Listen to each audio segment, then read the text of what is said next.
For the last 10 years, the United States has emerged as the largest and arguably the most important exporter of liquefied natural gas, or LNG, into global markets. The rise of the export industry in the United States has fundamentally reshaped America's role in global energy security. It arguably was a key factor in maintaining European solidarity behind Ukraine when Putin weaponized gas supplies alongside his invasion of Ukraine. And it puts the United States in a difficult political position as the country tries to navigate this new, realizing the benefits of this new industry for domestic economies, for perhaps global decarbonization, but faces the long-term challenges of deep decarbonization and a response to climate change consistent with the Paris Climate Agreement. Last week, the Biden administration announced a pause in the licensing of new export terminals, saying that it wanted to reevaluate how such terminals are deemed to be in the public interest and their effects on domestic energy prices, energy security, and global climate change. This has created or precipitated an incredible debate here in Washington, and one we're going to have to follow for the next year or more amidst both a presidential campaign and a period of prolonged study by the administration and the Department of Energy.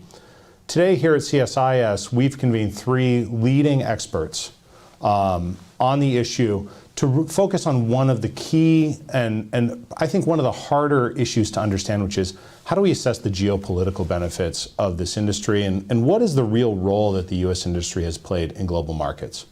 I want to introduce them to you, but for those of us who are joining live, I want to say at the top, we would love this to be an interactive conversation. You can submit questions, which will be ported to me via the web portal where you're viewing this event. They can also be submitted via Twitter with the hashtag CSISLive. We have plenty to talk about, but we get so much more out of these new tools and virtual discussions when you're able to participate as well. So I encourage you to do that throughout today's program. With that, please let me introduce my colleagues for this discussion. Kunro Irie is a visiting fellow here at CSIS. He has spent his professional life in the energy industry with the Mitsubishi Corp. He's also served in the diplomatic corps for the Japanese government. Kunro, welcome. Ben Cahill is a familiar face for many of you. He's a senior fellow here at CSIS and is our program's leading analyst on oil and gas markets. And Leslie Palti-Guzman is the Director of Research at SynMax, the creator of the Leviathan platform, whose data we are seeing here on the back screen, and was my co-author last year on a piece we're very proud of, looking at how US LNG played a role in the shift of gas markets and preserved European energy security. I think I'd love to start, Ben, with you. Just give us a grounding of where we are. What did the Biden administration do last week, and what should we be expecting in the months and year ahead? Yeah, well, as you said in your opening remarks, the United States has seen this incredible growth in LNG exports from 2016 through last year. The U.S. actually started exporting LNG way back in the 1960s from a plant in Alaska, which is now defunct. But the most recent wave of Gulf Coast exports really is a pretty recent phenomenon. So as you said, last year officially the United States became the largest LNG exporter in the world with the startup of a facility that was offline, startup of a new project. And there's a huge wave of projects that are now under construction as well. So capacity is going to increase greatly by the end of this decade.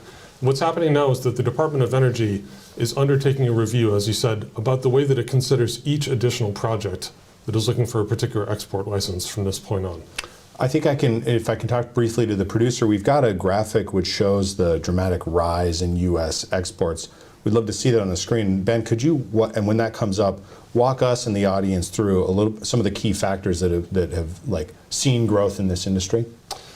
Yeah, so this chart shows U.S. LNG exports by facility. It really started with the Sabine Pass and Corpus Christi facilities operated by Cheniere.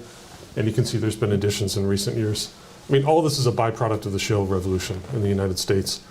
Those who have been following this industry for a long time remember that 20 years ago, we were in a period where the United States was building out regasification terminals and expecting that LNG imports would only grow over time. Yeah. Now we're in the exact opposite situation. these companies, especially Cheniere and the early pioneers, envisioned that the United States would have surplus gas and would have to figure out what the outlet would be.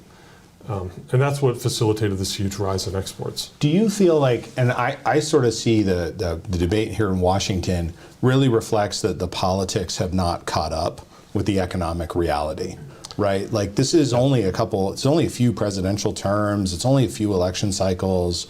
Like how much is the current debate just reflecting that policymakers are trying to figure out what we make of this new situation? Yeah, I think that's right. I think this growth in LNG exports has really taken policymakers by surprise because it's happened so quickly. And in a way, it's a bit under the radar compared with oil and oil exports. And so a lot of the tenor of the discussion that I've seen in the last couple of weeks is people just kind of catching up to this. And of course, the difficulty is we know that there's growth underway, but there are obviously climate considerations, there are long-term net zero and climate commitments the United States has made. And so when we think about the future of this industry, we're now starting to get into that 20-year plus time horizon that's taking us very quickly into the mid-century period when we're supposed to see a net zero future and a really rapid decline in emissions. So it's all kind of coming to a head in that way. So I made the perhaps bold and I think arguable claim that the U.S. has emerged as the most important exporter. Leslie, you followed this industry for a long time, and we have another graph which shows the U.S. relative to other exporters around the world. As that comes up, could you kind of help our audience understand? You've watched the industry for a long time. What is unique about the U.S. and how does it compare to other exporters around the world? Yeah. And to bounce back on what Ben said, I think the US is definitely a reluctant energy superpower. I think other powers, other countries would be laughing right now, Russia, Iran, others, because they have so much gas and they would like this dominance, right? Like when you look at the projections for Russia for LNG exports, they have those very ambitious targets for new projects. And basically, I think the U.S. is announcing. I think it's a political move because with no impact on trade, right? Short term, no impact. The problem is going to be later on impact on investments and geopolitics that won't be all beneficial. I think the U.S. has taken market share from all those other suppliers, and this is why it matters. Because now we have a big share of OECD countries contributing to this big pool of supply. Yeah. And that has put pressure on historical suppliers like Russia that were forced to renegotiate their long-term contracts, Gazprom especially, with Eastern European countries and so on. So the more you have supply in the market from diverse sources, the more the historical dominant suppliers lose leverage with pricing. And also with foreign policy, because we know that gas is very linked to geopolitics. Now, I think one of the points of clarity that I think we want to offer, because I've seen this sort of misconception in some of the reporting and some of the Twitter commentary about this pause, is that any change in U.S. export policy is really going to affect sort of a post-2030 investment decisions, right? That's not to say that there aren't sort of immediate commercial decisions, but if we just think about national export volumes, I think it's fair to say that this is really a sort of late 2020s, 2030s conversation. If we kind of look at the other major exporters, who is the U.S. competing with, so to say, for influence and size of market in the coming years? Right. So the U.S. right now is about 85 million tons of LNG. Projects under construction are not threatened by any means with the current decision, as far as we understand it. So that will, almost double the export capacity of the U.S. However, some projects that were, pre-final investment decision had already long-term contracts in place. The question is going to be what is going to happen to these contracts? So, Joseph, yes, it's post-2030. However, the contracts that were already signed last year, 2 years ago, for these projects that were not under construction yet, Japanese company, European companies have committed to these projects. Are they going to wait to know what's going to happen in the White House? Or are they going to go to other suppliers? So the big question is going to be where the supply is going to come from in the next 5 years, 10 years, 15 years. Kunro, you and I and Ben are writing a piece trying to think through some of the dynamics of how buying countries look at securing gas supply. From an importer's perspective, how do countries look at the U.S. versus Australia, Qatar, or other perhaps rising exporters in over the next, let's say, over the medium term, 10 years or so? Well, thank you very much, Joseph. I think the US LNG has provided very much needed volume in terms of to the market, and also a very welcome flexibility, added flexibility to the market. So I guess traditional buyers have looked at Australia and other APAC region suppliers, and they have relied upon it. Yeah. But those suppliers, especially in the more 10 years later or in the longer term, they will be depleting. So they will have less volumes that will be able to supply. And Russia was also a credible supplier until the Ukraine crisis happened. So I think that is now more of a diluted option to consider. Of course, Qatar and Middle East countries will be a big supplier from now on, in the coming future as well. But this is now, I guess, where geopolitical consideration really comes into play. So Far Eastern countries such as Japan, Korea, they already have quite a high dependency on its crude oil companies to those Middle Eastern countries. So they already rely quite a big, significant share of their energy imports. And I think there's also we have to consider the sea lane considerations. So there are major choke points in the Red Sea, as we see now, but also potentially some rising tensions in the South China Sea, East China Sea. So I think that US LNG provides a much needed diversification to the actual supply routes itself.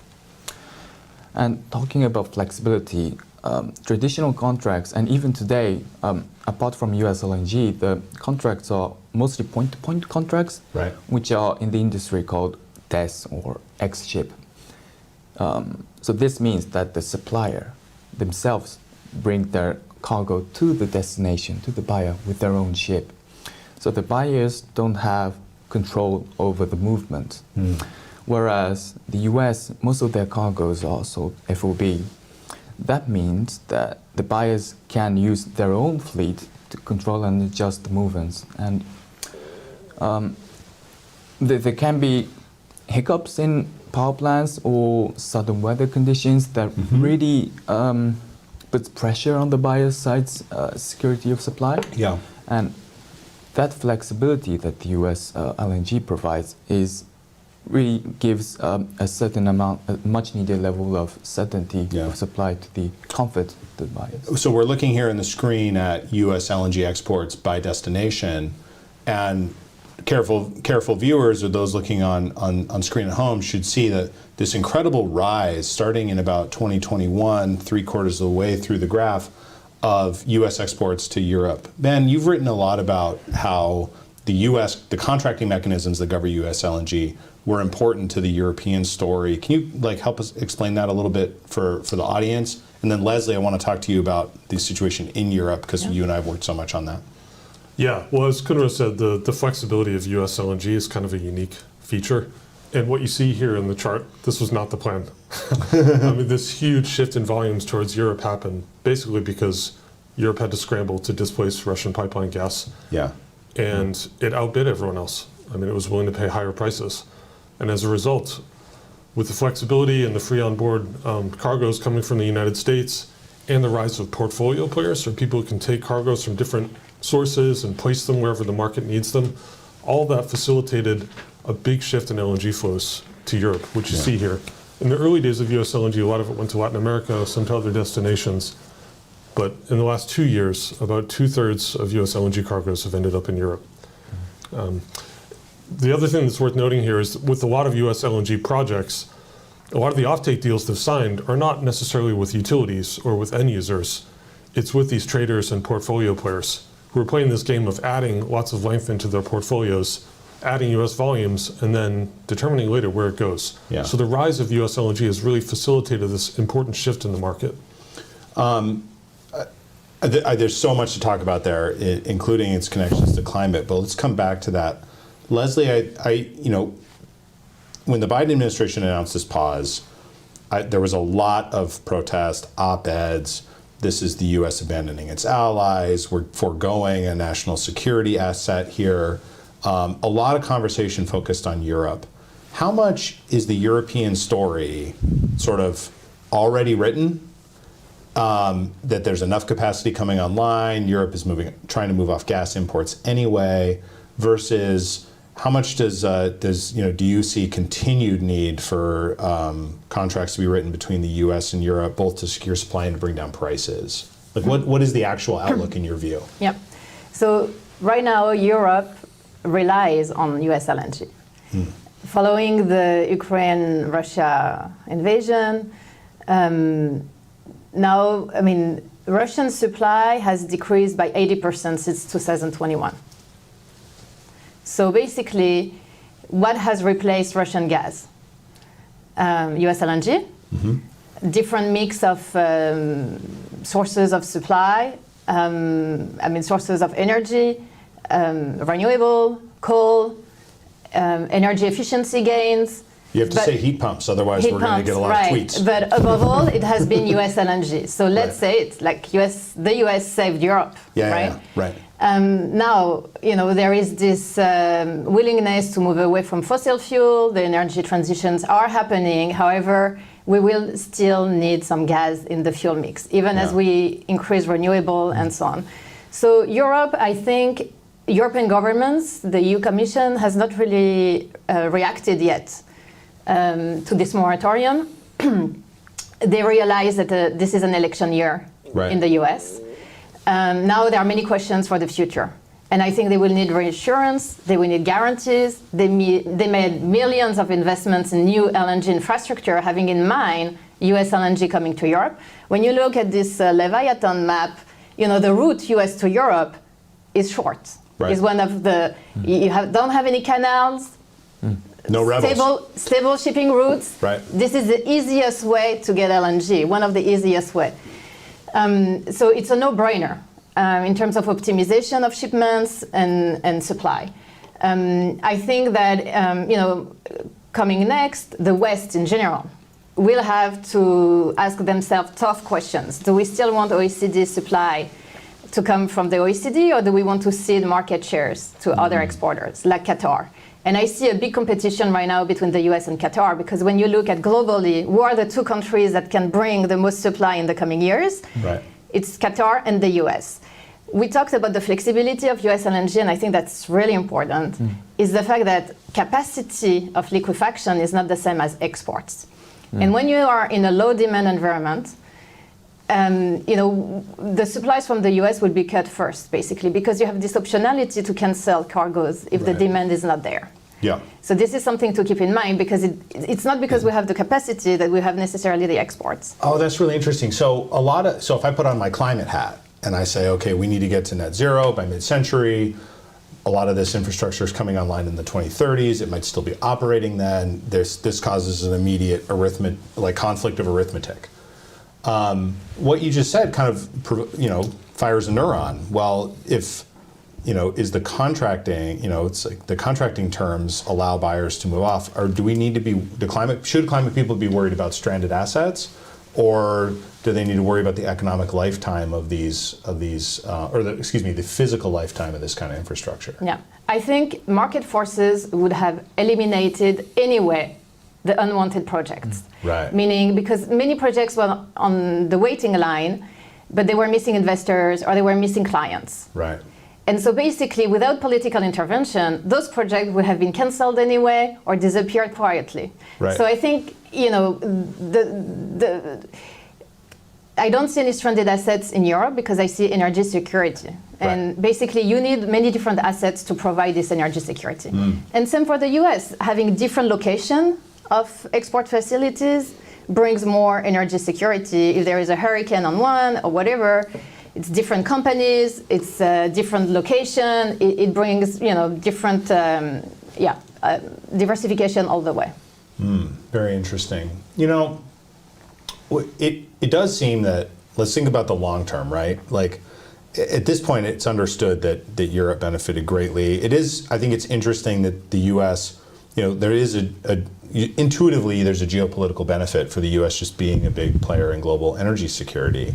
And even being a market player in energy security rather than one that has a national company that can direct flows or what have you. But if we think about like different scenarios for growth, and we think, well, a lot of the demand growth that we might expect to see is more going to be in South Asia, more going to be in East Asia. How should U.S. policymakers, Kunro, we'll start with you, but I invite everybody to contribute to this, and this relates to one of the questions we got. Like, if the U.S. comes off the field, right, which, if the environmental campaigners are saying that should be the case, what will be the impact on global geopolitics? How should we think about that? Oh, thank you very much, Joseph. I think it's a great question. I think, well, first of all, in terms of geopolitics, the U.S. is now in a good position to provide these additional supplies, but if it does not, people will have to look otherwise. I mean, in the past couple of years, the U.S. has issued sanctions to Russian supplies, and I think there are actually some companies in the demanding side that will be looking towards substituting what would they potentially looking at Russia. And I think it would be a reasonable act for the U.S. to be able to provide an alternative to the Russian gases to these regions. And another thing is, so as Leslie mentioned, there are other players in the field. So right. Potentially Qatar or other suppliers might be able to procure that. But again, to have the dependency on that over-reliance on certain region might be also another problem that we'll have to face. So a lot of times when we think about the geopolitical benefits, that's seen as like benefits that the U.S. is accumulating. Are we thinking about it backwards? Do the benefits of the U.S. being a market-driven global security player actually redound to importers by sort of freeing them from over-reliance on more politically driven decision-making? Ben, a bit of a hypothesis, I suppose. Yeah, I mean, I think in terms of energy security planning, more volumes are good, diversity of supply is good. These things are valued by countries when they look around the world and determine where they should buy their LNG from. At the commercial level, companies definitely value exposure to US LNG because it's about exposure to Henry Hub prices as opposed to oil-linked prices, which are common from Qatar and lots of traditional suppliers in Asia. So it's a different commercial proposition. I think that's valued as well. And I think we have to keep in mind that, for countries like Japan and South Korea, without natural resources, these questions about energy security really loom large. They're quite concerned about it. And so, to me, the interesting element of this debate is we are focusing so much on transatlantic energy issues, which is kind of looking back to the last couple of years. Yeah. The whole future of LNG demand is really about Asia. All the uncertainty about gas demand, and there's a lot of uncertainty, is primarily about what happens in Asia. And I don't think it's necessarily with Northeast Asia, right? It's not a bit with China, not so much with Japan and Korea. I think it's really about what happens over the longer term with countries like India, Bangladesh, Pakistan, and Vietnam, all the other emerging Philippines, countries that have just started to import LNG. There's a lot of them, right? That wedge of uncertainty and the kind of debates about the long-term role of gas are primarily an Asia question. And I think it's really relevant to this question of what happens with future US LNG volumes, because they're not really going to be designed to meet European demand. It's designed to meet that future Asian demand post-2030. Leslie, your thoughts on that? Yeah, to come back on the geopolitical question you ask, when the US was reminding Germany, for example, not to become too reliant on Nord Stream 2, Right. the crux of the issue was that what if Russia could start to dictate its foreign policy to Germany, right? And I think the same could happen in the future if you have other dominant suppliers that are not, where you have a state-owned company that directly gets its order from the government and basically dictate also how you should position yourself in terms of security, alliances, and so on. That brings that creates potentially risk for the allies of the United States. Sure. Whether it's in Asia or in Europe. Right.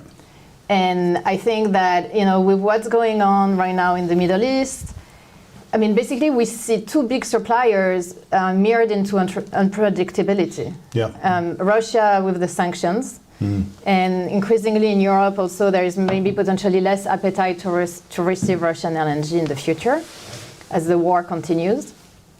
We're now at, not even 30 BCM of Russian pipeline gas for now. But both, LNG and there is still LNG and pipeline gas from Russia in Europe. Right. Qatar, because of the, Red Sea security risk, the shipping routes, and the escalation in the region, there is still some risk around the Strait of Hormuz. We know in the past that Iran has not hesitated to seize tankers in the Strait, or we've seen some infrastructure, oil and gas assets being targeted. There are risks, and I think that's why Japan and other countries in the region don't want to be too dependent on a volatile region. Yeah. So globally speaking, there is Australia, which is a very stable exporter. In the future, there might be more exports from Mexico, from Canada, which are also potentially stable suppliers. So there is going to be diversity, but I think that most of the importers will rely and want to rely on the U.S. Right. There's a question here which I think is important to address, though it's more domestic focused. Someone asks, how should we think about the costs to the environment, our energy security, and energy security of our allies from this pause, or from I think probably the growth of the industry? Ben, that's something we've been looking at. We've got forthcoming work, but can you kind of give us the headlines? Yeah, a lot of this has to do with what are the responsibilities of the Federal Energy Regulatory Commission, FERC, and the DOE under the Natural Gas Act. Basically, the Natural Gas Act says the DOE has to approve exports to non-free trade agreement countries unless it determines that doing so would not be in the public interest. So what's the public interest? It's a pretty broad term. It's not really all that closely defined under the Natural Gas Act. How do we fit broad geopolitics into public interest determinations? It's a tough question. I mean, the DOE, I think, has clarified this a couple times. There have been several court cases that have clarified it a bit. I mean, they've said that they'll look at environmental, economic, energy security, and international issues when considering the merits of each project. So there's a process for doing that. I think what's under debate today is whether or not we need to broaden that process and think about the cumulative climate impact of exporting all this LNG. And there are other issues that probably have been discounted over time and haven't been looked at as closely, like environmental justice, local community issues. A lot of these LNG developments are in places where there's a lot of industrial developments, refineries, petrochemical facilities, and there are serious human health concerns. How do you take that into account in this process of doing a public interest determination for individual projects? That's a tricky question. But the DOE basically said last Friday on the 26th that it needs to take some time and sort this out. And I can't let you address environmental and climate issues with respect to LNG without briefly touching on methane, right? You've done a lot of work on US-EU collaboration, the prospective natural gas trading framework. How does this pause affect the other efforts that the administration or the US government is taking to try to get methane emissions both better characterized and under control in the global LNG industry? Yeah, this has been a huge focus area in the last couple of years, not just in the US, but internationally. There is a lot of effort between countries to try to better understand the emissions intensity of individual LNG cargoes or discrete pipeline gas volumes. And that's a really complicated issue. But it's important to recognize the Biden administration has passed a series of rules and regulations that will help analyze and drive down methane from US gas production. And it's a legitimate concern, right? I mean, everyone knows that there's a methane problem in the upstream, in the midstream transportation segment, maybe a little bit in liquefaction and in shipping. So the US Environmental Protection Agency just finalized a rule on oil and gas methane issues last December. There are new reporting requirements that were mandated under the Inflation Reduction Act with the methane fee.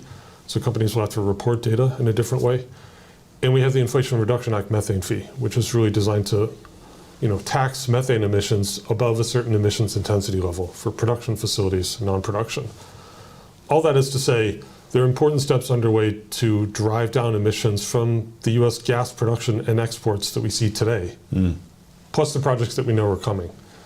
And to me, that is really significant. I mean, this is the area where we can actually deliver an emissions win, much more so than delaying or even killing a future supply project, because it's what we do with the emissions on the projects that we know are with us today. Right. And this is not just the US, there are important efforts underway in other countries too. The EU is close to finalizing its methane legislation, which will include an import standard. All the major gas suppliers to the EU will have to provide lots of data like this. So it's going to take time, it's a complex thing, but I think if we get everything right, it could be a competitive advantage for US LNG exporters. We're not there yet, but there's a lot of reason to think that the amount of data will only grow in the years to come. Yeah. I'm actually very grateful to our colleagues who are joining us online. We're getting a lot of really interesting questions. I'm going to try and package them so we can kind of keep our conversation focused. This is a complicated question, Kunro, so forgive me if I sort of flub it, but if so much of the future demand picture is in Asia, both developed and emerging economies, including China, one of the arguments that environmental campaigners have been making is that the prospects for coal to gas switching, which sort of gives a climate case for LNG exports, are relatively limited, that now, like in the US, gas and renewables compete on the margins around the world. What is your view on that debate? Do we have a good understanding of where coal to gas switching is really taking place, where the true opportunities are, or what the barriers are to coal to gas switching particularly in Asian markets?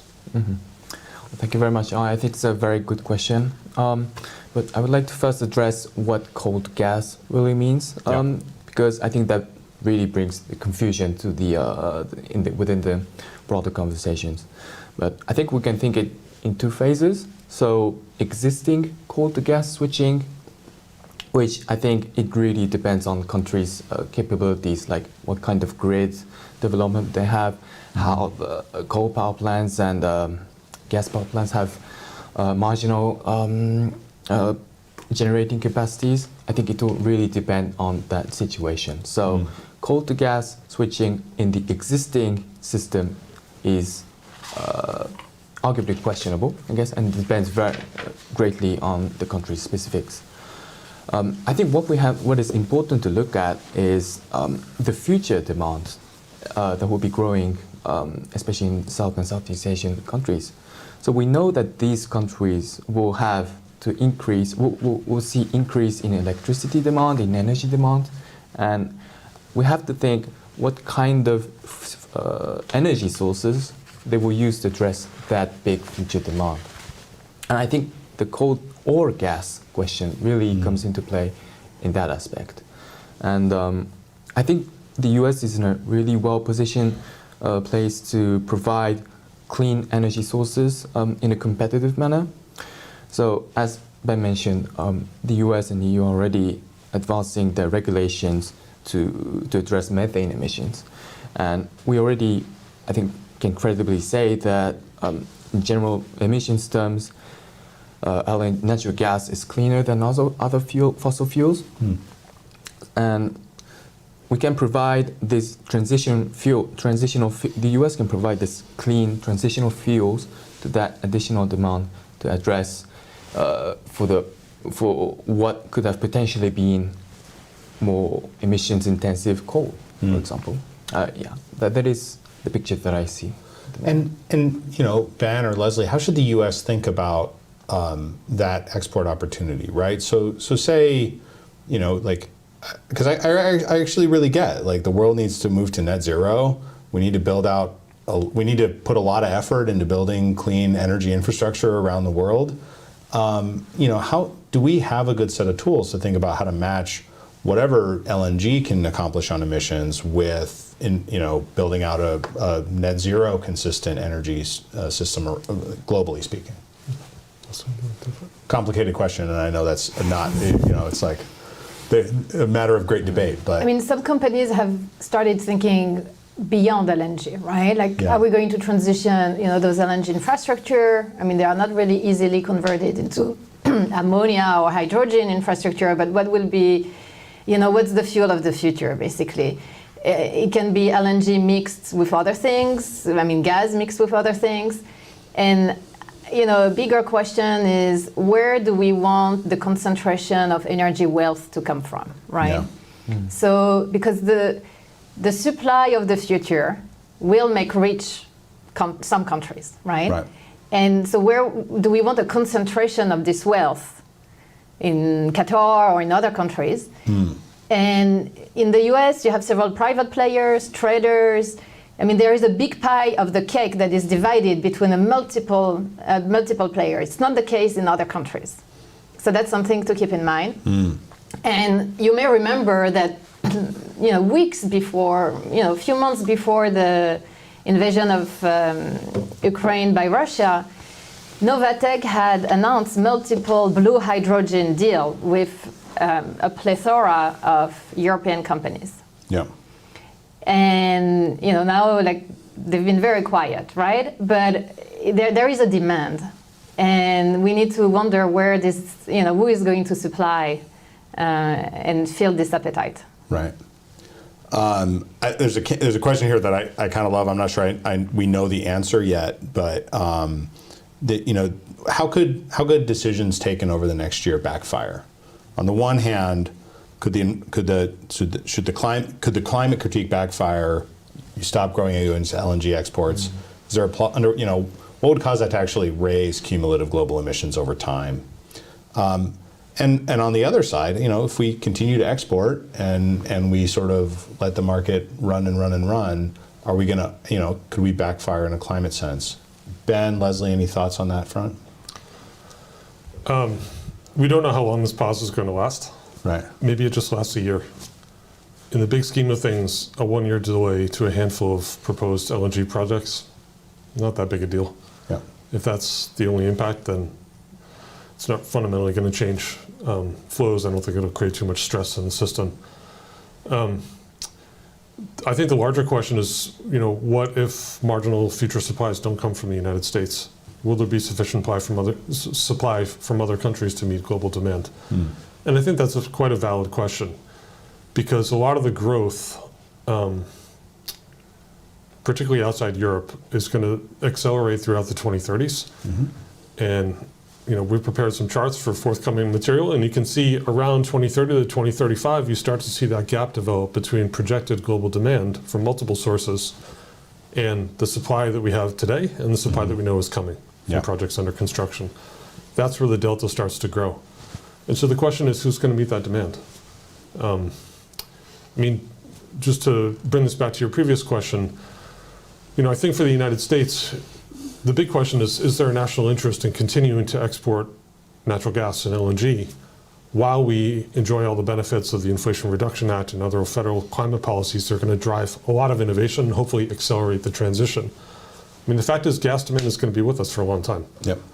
The debate is over how fast it plateaus and declines, say, after 2040. But there will be multiple suppliers vying to meet that market demand for a long time to come. And so the climate concerns are real, and they deserve a really serious hard look. That's what's going to happen in the next year. But I think there are other geopolitical market considerations that we need to take into account, so we have a kind of balanced view and think about the long-term role of the U.S. in this picture. Great. Thank you to the three of you for joining us this morning.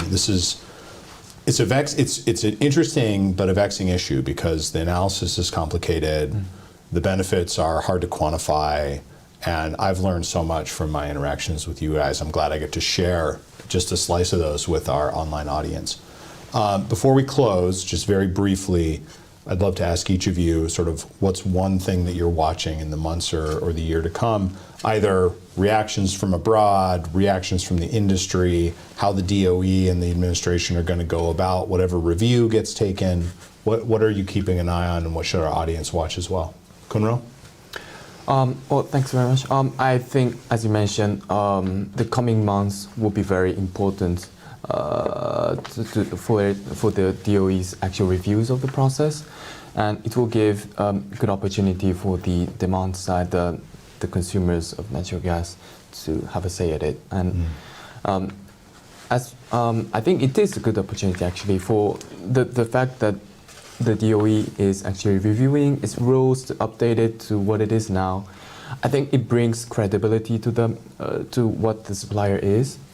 But I think there is an important question from a buyer's perspective, an investor's perspective, that we must not forget, is that, you know, pausing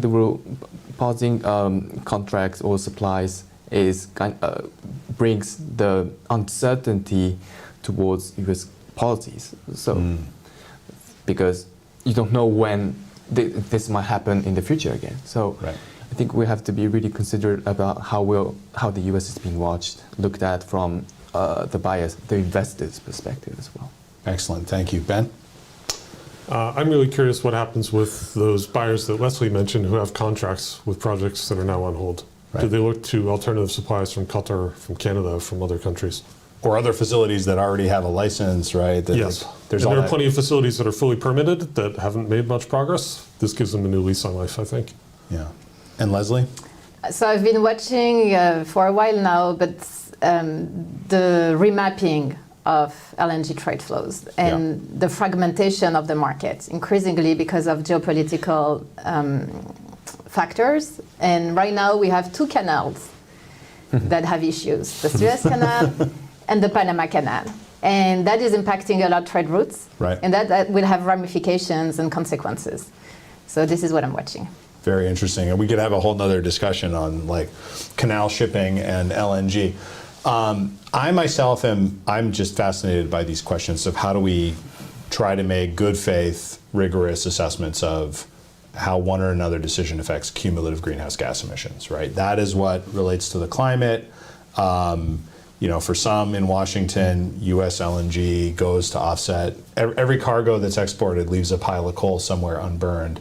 And for others, it's additional. And I think we're somewhere in the middle. We don't really know what demand for fossil fuels is going to be in the 2030s, 2040s. We don't know how quickly we'll be able to build renewables. So how do we think about capacity as a strategic tool, and how do we make kind of good faith estimates of cumulative emissions?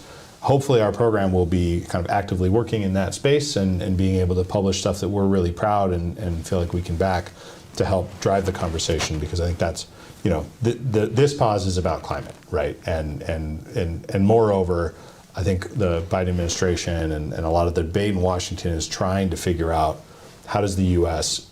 as a large energy exporter live in a time of energy transition. So I look forward to navigating that with each of you. Colleagues from online, thank you so much for lending us your time, for participating in the chat and offering such great and insightful questions. CSIS and our team are going to be continuing to work on this issue because it is so thoroughly at the intersection of energy security, global geopolitics, climate change, all the issues of the day. So thank you for joining us, and please keep following our work, and we look forward to the next conversation.